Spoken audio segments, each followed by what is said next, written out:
Hi media 10th standard students 10th standard students மாதிரி காலாண்டு தேர்வு அதாவது ப்ரீ குவார்ட்டர்லி எக்ஸாமினேஷன் திருப்பத்தூர் டிஸ்ட்ரிக்ட்டில் நடந்து முடிஞ்சிருக்கு. ஸோ இந்த கொஸ்டின்ஸை நீங்கள் இந்த வருஷம் நீங்கள் மாடல் கொஸ்டின்ஸாக யூஸ் பண்ணிக்கலாம். ரொம்ப ரொம்ப யூஸ்ஃபுல்லாக இருக்கும். இம்பார்ட்டன்ட் கொஸ்டின்ஸும் கூட.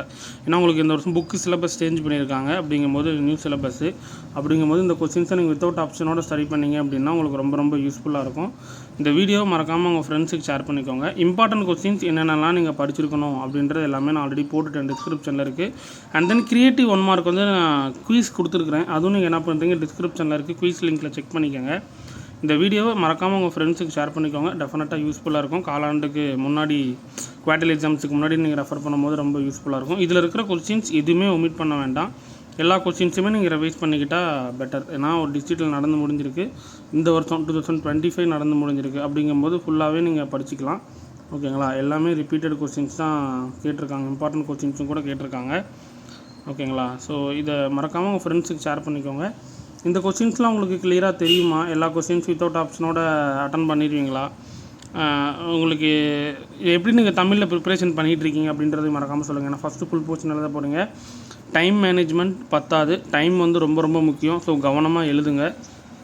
ஸோ எதை எழுதுறீங்களோ அதை கரெக்டாக நீங்கள் ஃபஸ்ட்டு ஒரு 10 நிமிஷம் கொஸ்டின் நம்பர் பார்த்தோன்னே மார்க் பண்ண ஆரம்பிங்க. மார்க் பண்ணிவிட்டு அப்புறம் நீங்கள் என்ன பண்ணுறீங்க, ஒன்று ஒன்றா ஸ்டெப் பை ஸ்டெப்பாக நீங்கள் எழுத ஆரம்பிச்சிருங்க. ஃபஸ்ட் ஒரு 10 மினிட்ஸ் கொஸ்டினை பார்த்துட்டு என்னென்னலாம் உங்களுக்கு தெரியும் அப்படின்றத பார்த்துட்டு மார்க் பண்ணிக்கோங்க. குருவினா, திருவினா, நெடுவினா. அதுக்கப்புறம் ஒரு ஆர்டராக அப்படி எழுத ஆரம்பிச்சிருங்க. அப்படி எழுதினா மட்டும்தான் உங்களுக்கு டைம் அப்படின்றது கரெக்டாக இருக்கும். இல்லை அப்படின்னா டைம் வந்து எப்படியும் ஒரு 10 மார்க் 12 மார்க் அந்த மாதிரி ஏதாவது மிஸ் பண்ணுற மாதிரி தான் இருக்கும். அதனால் அதை நீங்கள் கவனமாக பார்த்துக்கோங்க.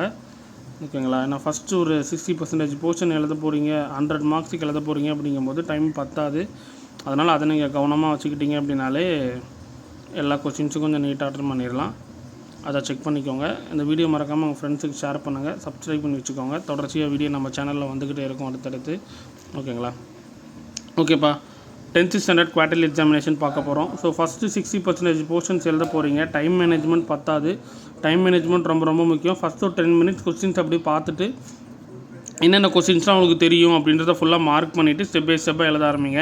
அதுவும் நான் ஃபுல்லாக டீட்டெயில்டாக சொல்லியிருப்பேன். இந்த கொஸ்டின்ஸ் எப்படிலாம் நீங்கள் அட்டன் பண்ணணும், டைம் மேனேஜ்மெண்ட் எப்படி நீங்கள் யூஸ் பண்ணணும் அப்படின்றத டீட்டெயில்ஸாக சொல்லியிருப்பேன். நீங்கள் தமிழ் ப்ரிப்பரேஷன் எப்படி படிச்சுட்டு இருக்கீங்க, எவ்வளோ மார்க் எக்ஸ்பெக்ட் பண்ணுறீங்க அப்படின்றது கமெண்ட்ஸில் சொல்லுங்கள். தேங்க்யூ.